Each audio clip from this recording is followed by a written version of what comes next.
میرے بھائیوں محمدی بن جاؤ اللہ کے واسطے۔ آپ کو اس لیے نہیں جمع کیا کہ آپ سے کوئی آ کر میں چندہ اکٹھا کریں۔ عام طور پہ تاجروں کو، مالداروں کو انڈیا پاکستان سے جو آ کے اکٹھا کرتے آ کر میں اپیل ہوتی ہے کہ بھائی مسجد بن رہی، مدرسہ بن رہا ہے، یہ بن رہا ہے، وہ بن رہا ہے، میں آپ سے اللہ کی قسم ایک پینی کے روادار، یہ کھانا بھی آپ لوگوں نے خود ہی کر دیا، آپ کی مہربانی ہے۔ ہاں میں جھولی ضرور پھیلاؤں گا، میں مانگوں گا، یہ میں پونڈ نہیں مانگوں گا، میں یہ مانگوں گا کلمے والے بن جاؤ، محمدی بن جاؤ، اپنی شناخت قائم کرو، اپنی پہچان قائم کرو، اپنی نسلوں کے لیے کچھ چھوڑ کے جاؤ، انہیں اسلام دے کے جاؤ۔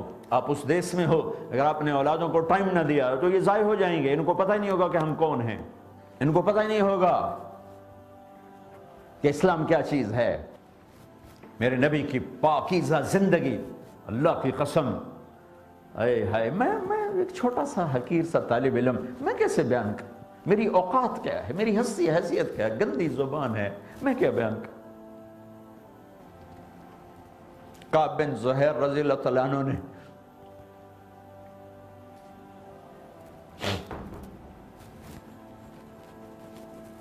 کافر تھے، بڑے شاعر تھے، اللہ کے نبی کی شان میں بڑے گستاخانہ شعر کہتے تھے، پھر انہوں نے ہدایت دی تو آ کر اللہ کے نبی کے سامنے بیٹھ کر آپ کا قصیدہ پڑھا تھا، بانت سعاد فقلبی منہ مبتول، یہاں سے وہ شروع ہوتا ہے، بہت لمبا قصیدہ ہے۔ آپ اتنے خوش ہوئے کہ آپ نے اپنی چادر اتار کر گفٹ میں دی، تو ان کا بس یا رسول اللہ یہ میرا کفن بنے گا، اور میرے پاس کوئی عمل نہیں، بھئی یہی چادر، آپ کی چادر میرا کفن بنے گا۔